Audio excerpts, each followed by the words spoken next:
हमारी संस्कृति, हमारे संस्कार सदा रहें हमारे साथ। सब्सक्राइब करें तिलक। मेरे भाग्य की विडंबना को देखो, मुझे रघुकुल जैसा उज्जवल वंश मिला।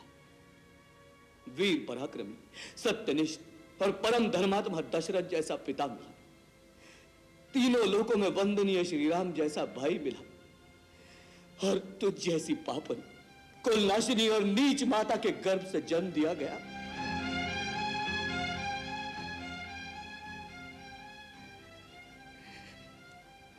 हे विधाता, इससे बड़ा परिहास तो किसी और के साथ क्या कर सकता है। अरे पापन, परम धर्मात्मा श्री राम को वन में भेजने की बात कहते हुए तुम्हारे जीवा के टुकड़े टुकड़े क्यों नहीं हो गए।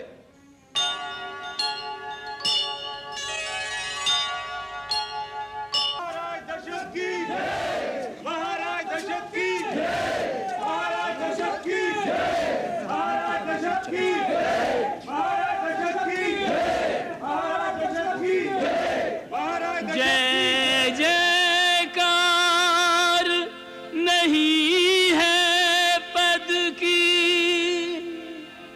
जय जयकार नहीं इस तन की,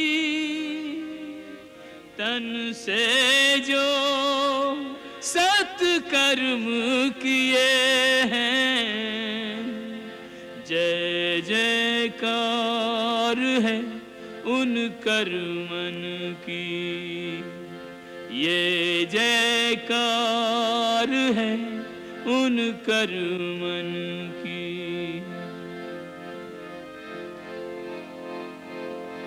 जैसे रन से जीत के जोधा अपने घर को जाते हैं, ऐसे विजयी राजा पर सब श्रद्धा सुमन चढ़ाते हैं।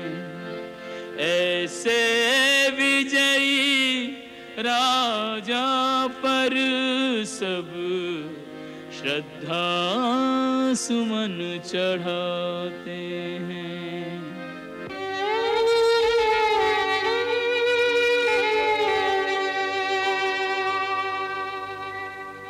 बालपने में पिता पुत्र को कांधे ले दुलरावे हो, कांधा दे कर उस दुलार का बेटा मोल चुकावे हो, कांधा दे कर उस दुलार का बेटा मोल चुकावे हो।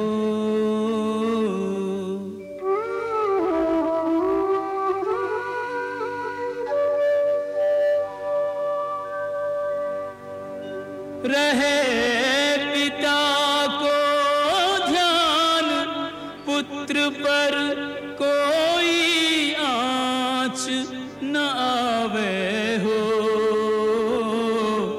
सबसे पहले पुत्र पिता के तन में आँच लगावे हो, सबसे पहले पुत्र पिता के तन में आँच लगावे हो।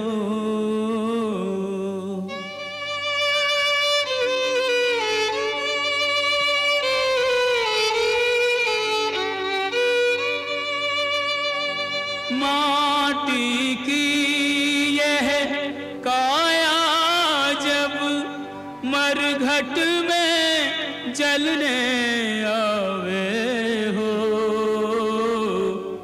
राजा हो या रंक सभी की एक दशा हो जावे हो, राजा हो या रंक सभी की एक दशा हो जावे हो।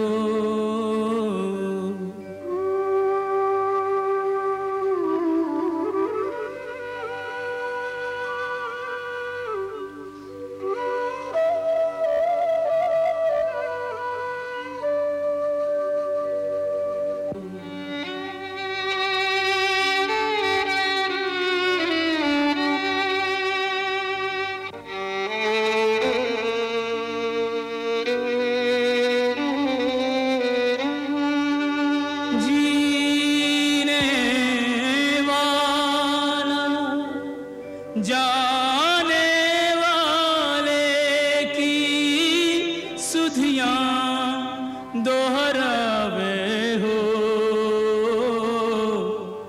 जो हो जितना निकट उसे उतना ही मोह रुलावे हो। जो हो जितना निकट से उतना ही मोह रुलावे हो।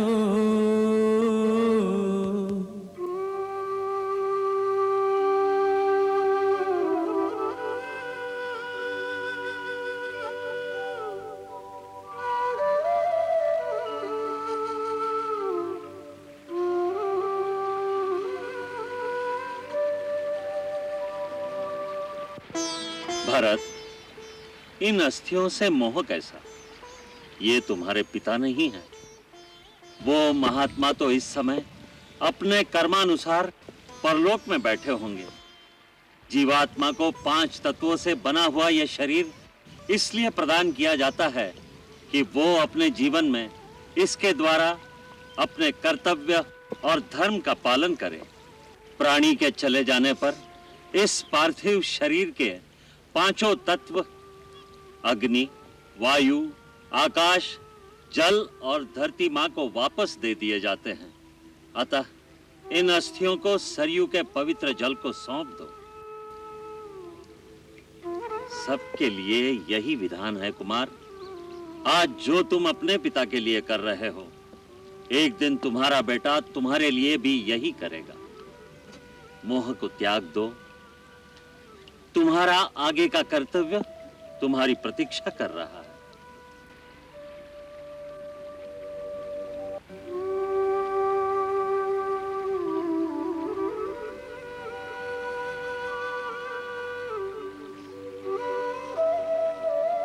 कुमार भरत, अब इन्हें शरयू नदी के अर्पण कर दो।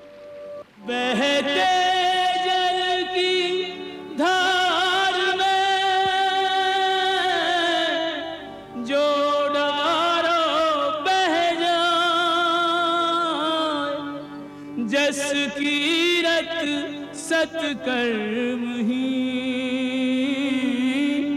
या जग में रह जाए।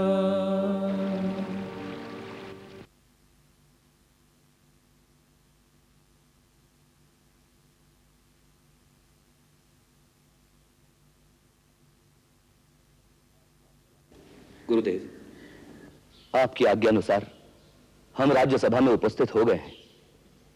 कहिए, हमारे लिए क्या आज्ञा है? वत्स भरत, तुम्हारे पिता धर्म का आचरण करते हुए अपने वचन का पालन कर ये धन धान्य से समृद्ध राज्य तुम्हें देकर स्वयं स्वर्ग सिधार गए हैं।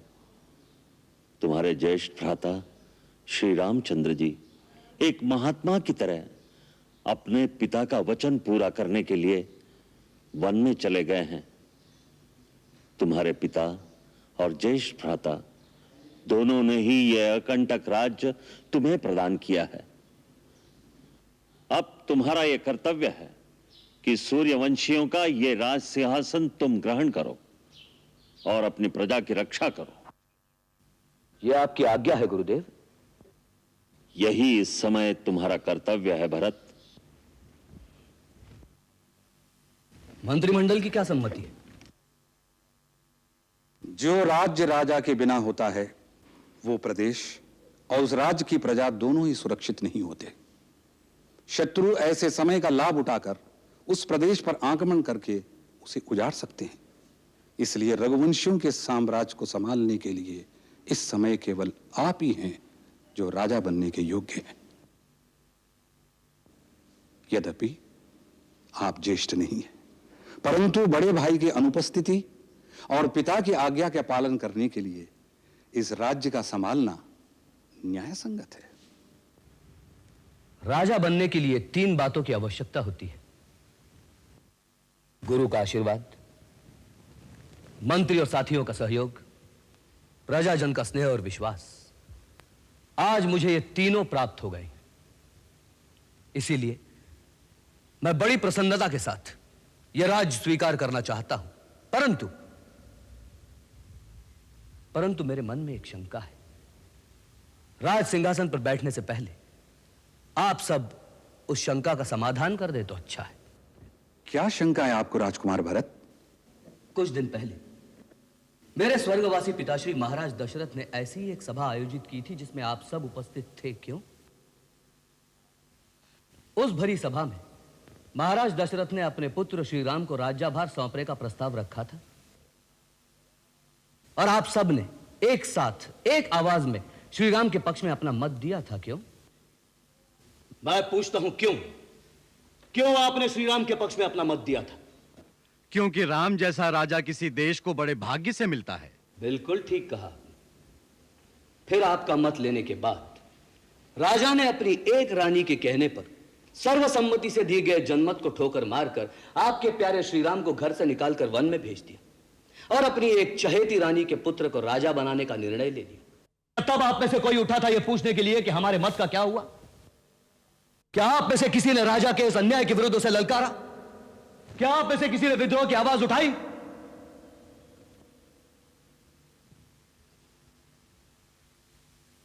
मत का अधिकार होना अच्छी बात है, परंतु जो उस अधिकार की रक्षा नहीं कर सकते, उस अधिकार के लिए लड़ना नहीं जानते, उनका यही हाल होगा। महलों के षड्यंत्र से उन पर इसी तरह राजा थोप दिए जाएंगे जैसे आज आप पर मैं थोप दिया जा रहा हूं। क्या आप चाहते हैं कि इतिहास में ऐसा ही होता रहे? कदापि नहीं। तो फिर उठिए और उठाइए वो राजमुकुट और राज्याभिषेक के वो पवित्र सामग्री और चलिए मेरे साथ वन में, ताकि जिसका यह अधिकार है उसका राज्याभिषेक वही वन में करके उसे अपना राजा बनाकर अपनी अयोध्या वापस ले आए। परंतु क्या श्री राम ये बात स्वीकार करेंगे? क्यों नहीं करेंगे? यह मेरी प्रतिज्ञा है कि यदि वो ना आए तो मैं भी राजा का नहीं, उनकी तरह एक वनवासी का जीवन बिताऊंगा। आप लोगों ने कैसे सोच लिया कि जिन महाराज दशरथ ने अपने वचन के लिए अपने प्राण दे दिए, जिस श्री राम ने पिता के अपने मुख से ना कहने पर भी पिता के वचन की आन रखने के लिए एक भरा पूरा साम्राज्य तिनके की तरह छोड़कर वन का रास्ता ले लिया, उन्हीं दशरथ का पुत्र होकर, उस श्री राम का छोटा भाई होकर यह भरत ही ऐसा नीच निकलेगा जो अपने बड़े भाई का राज हड़प कर जाएगा? राज्य पर केवल बड़े का ही अधिकार है। श्री राम मुझसे अवस्था में बड़े और गुणों में भी श्रेष्ठ है। केवल वही इस राज्य के अधिकारी है। जो वस्तु अपनी नहीं उसे लेना पाप है। मैं गुरुजनों से प्रार्थना करता हूं मुझे यह पाप करने की आज्ञा न दे जिससे मैं रघुकुल का एक कलंक कहलाऊं। वैसे कलंक तो मुझे मेरी माता ने लगा ही दिया है, लेकिन आप लोग तो मुझ पर दया कीजिए। मैं इस राज्य सभा के बीच खड़ा होकर घोषणा करता हूं, अयोध्या के राजा केवल राम हैं। वो इस वक्त जहां भी हैं उसी दिशा में मैं उन्हें शत शत प्रणाम करता हूं और इसी समय उनके पास जाने का प्रण करता हूं। आप सब भी मेरे साथ चलने की कृपा करें। गुरुजन, मेरा यह संकल्प सफल हो, यही आशीर्वाद प्रदान करें। धन्य, तुम धन्य हो भरत। तुम सचमुच धर्म का अवतार हो।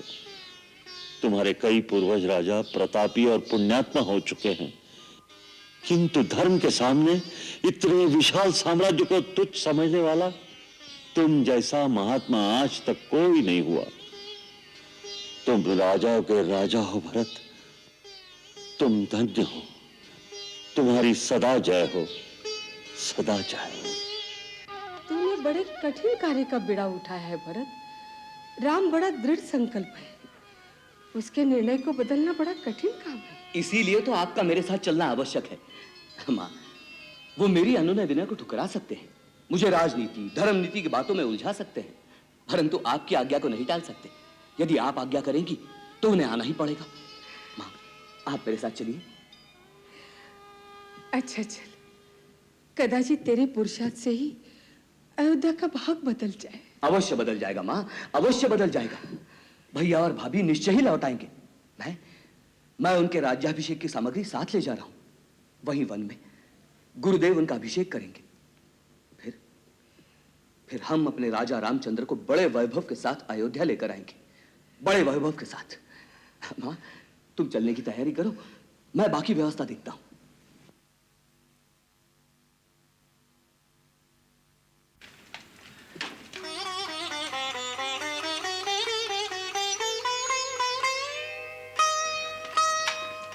भरत, मुझे कुछ कहना है, मेरी बात तो सुन ले भरत। इस तरह मुंह मोड़कर मत जा। कहिए महारानी कैकेयी, क्या कहना चाहती है? मैं भी तुम्हारे साथ वन में चलना चाहती हूँ। क्यों? 14 वर्ष का देश निकाला क्या कम है? और बढ़ाना चाहती है? भरत, परशुराम की तरह तू भी अपनी माँ का सर काट कर फेंक दे, किंतु लज्जा से और धरती में मत गाड़। तो फिर वन में तुम्हारा क्या काम है? सबसे बड़ी पापन मैं हूं। ये सारा सर्वनाश मेरे ही कारण हुआ है। ये आग जो मैंने लगाई है, अपने पश्चाताप के आंसुओं से मुझे शीतल करने दे। तुम सब जिस लक्ष्य के लिए वन में जा रहे हो, मुझे भी अपनी सहभागिनी बना लो। वो अधिकार अब तुम खो चुकी हो। माँ का अधिकार उससे कोई नहीं छीन सकता।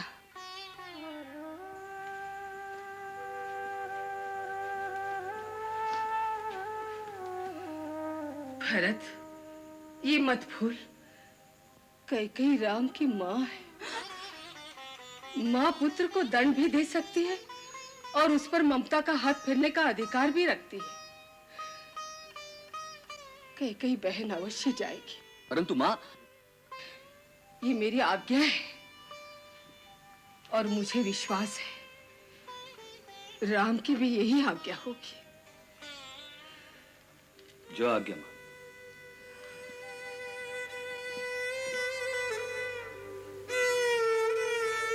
दीदी, मेरे पास तो क्षमा मांगने के लिए भी शब्द नहीं है। मैं तो अपनी मृत्यु की प्रार्थना कर रही हूँ। न धरती माता स्थान देने को तैयार है, न अग्निदेव ही मुझ पापनी को स्वीकार करना चाहते हैं। कदाचित मेरा राम ही मुझे क्षमा करते। मुझे अपने साथ ले चलो दीदी, अपने साथ ले चलो। अरे पगली, वो तो तुझे दोषी ही नहीं मानता। देख लेना, उसके स्नेह में कोई अंतर नहीं आया होगा। नहीं, मैं उसके सामने क्या मुंह लेके जाऊंगी? मैं उसे अपना मुंह नहीं दिखा सकती। आप ही मेरी ओर से उसे कह देना, हो सके तो मुझ पापन को क्षमा कर दे। नहीं बहन, इसमें तुम्हारा कोई दोष नहीं। हम सब नियति और काल के अधीन, उन्हें जो करना होता है उसी और हमारी बुद्धि फेर देते हैं। दीदी, चल चल, चलने की तैयारी कर। दीदी